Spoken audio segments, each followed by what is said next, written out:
अब भगवान सुग्रीव से कहते हैं, प्रातः काल सुग्रीव से बोले रघुकुल नाथ, रण तो अब अनिवार्य है निश्चर गण के साथ।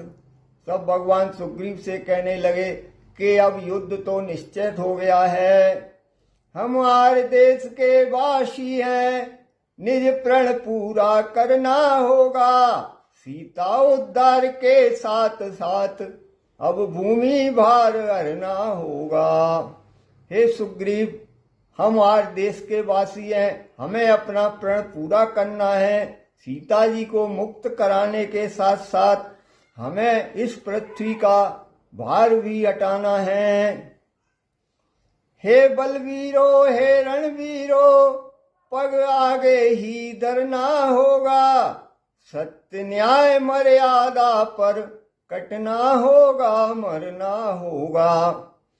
श्री राम जी वानर वालों को आज्ञा देते हैं, हे बलवीरो, हे रणवीरो, अब हमें आगे बढ़ना है, सत्यता न्याय और मर्यादा की रक्षा के लिए चाहे हमें कटना मरना ही क्यों न पड़े। राम आज्ञा सुन चतुर्दिश गरज उठे बलवंत, एकत्रित सुग्रीव ने कपिदल किया अनंत।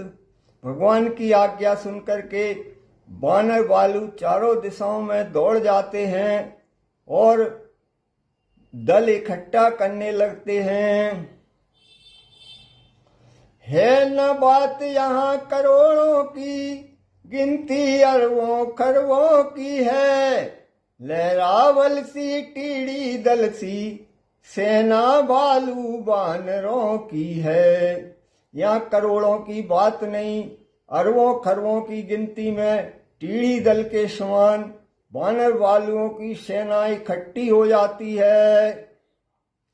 घर में आ जाए एक वानर तो घर वाले घबराते हैं, लंका में कैसे बीतेगी जब इतने बढ़कर जाते हैं।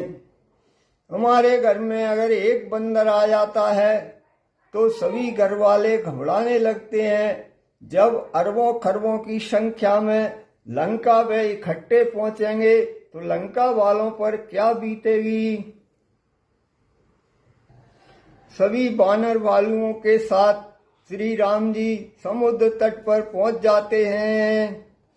सागर तट कपिदल सहित ठहरे सीता कांत, अब जो कुछ बीता इधर सुनिए यह वृत्तांत।